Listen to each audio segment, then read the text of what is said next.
Albert Einstein once said, everybody's a genius, but if you judge a fish by its ability to climb a tree, it will live its whole life believing that it is stupid. Ladies and gentlemen of the jury, today on trial we have modern day schooling. Glad you could come. Not only does he make fish climb trees, but also makes them climb down and do a 10-mile run. Tell me, school, are you proud of the things you've done? Turning millions of people into robots, do you find that fun? Do you realize how many kids relate to that fish swimming upstream in class, never finding their gifts, thinking they are stupid, believing they are useless? Well, the time has come, no more excuses. I call school to the stand and accuse him of killing creativity, individuality, and being intellectually abusive. He's an ancient institution that has outlived his usage. So, Your Honor, this concludes my opening statement, and if I may present the evidence of my case, I will prove it. Proceed. Exhibit A. Here's a modern day phone. Recognize it? Here's a phone from 150 years ago. Big difference, right?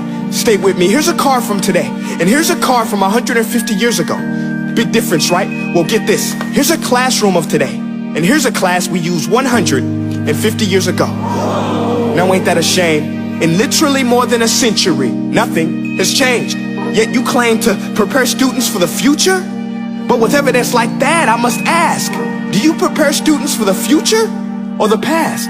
I did a background check on you and let the record show that you were made to train people to work in factories, which explains why you put students in straight rows, nice and neat, tell them sit still, raise your hand if you want to speak, give them a short break to eat, and for 8 hours a day tell them what to think. Oh, and make them compete to get an A letter which determines product quality, hence grade A of meat. I get it. Back then, times were different. We all have a past. I myself am no Gandhi. But today, we don't need to make robot zombies. The world has progressed. And now we need people who think creatively, innovatively, critically, independently, with the ability to connect. See, every scientist will tell you that no two brains are the same. And every parent with 2 or more children will confirm that claim. So please explain why you treat students like cookie cutter frames or snapback hats, giving them this one-size-fits-all crap. Watch your language. Sorry, Your Honor, but if a doctor prescribed the exact same medicine to all of his patients, the results will be tragic. So many people will get sick, yet when it comes to school, this is exactly what happens. This educational malpractice, where one teacher stands in front of 20 kids, each one having different strengths, different needs, different gifts, different dreams, and you teach the same thing the same way? That's horrific. Ladies and gentlemen, the defendant should not be acquitted. This may be one of the worst criminal offenses ever to be committed. And let's mention the way you treat your employees. Objection. Overruled. I want to hear this. It's a shame. I mean, teachers have the most important job on the planet, yet they're underpaid? No wonder so many students are short-changed. Let's be honest, teachers should earn just as much as doctors, because a doctor can do heart surgery and save the life of a kid, but a great teacher can reach the heart of that kid and allow him to truly live.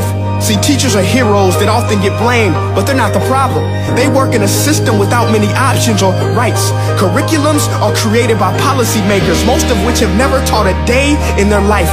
Just obsessed with standardized tests. They think bubbling in a multiple choice question will determine success. That's outlandish. In fact, these tests are too cruel to be used and should be abandoned, but don't take my word for it. Take Frederick J. Kelly, the man who invented standardized testing, who said, and I quote, "These tests are too cruel to be used and should be abandoned." Ladies and gentlemen of the jury, if we continue down this road, the results will be lethal. I don't have much faith in school, but I do have faith in people. And if we can customize healthcare, cars, and Facebook pages, then it is our duty to do the same for education, to upgrade it, change it, do away with school spirit, because that's useless. Unless we're working to bring the spirit out of each and every student, that should be our task. No more Common Core. Instead, let's reach the core of every heart in every class. Sure, math is important, but no more than art or dance. Let's give every gift an equal chance. I know this sounds like a dream, but countries like Finland are doing impressive things.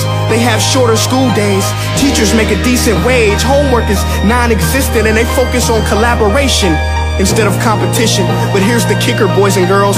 Their educational system outperforms every other country in the world. Other places like Singapore are succeeding rapidly. Schools like Montessori, programs like Khan Academy. There is no single solution, but let's get moving. Because while students may be 20% of our population, they are 100% of our future. So let's attend to their dreams, and there's no telling what we can achieve. This is a world in which I believe, a world where fish are no longer forced to climb trees. I rest my case.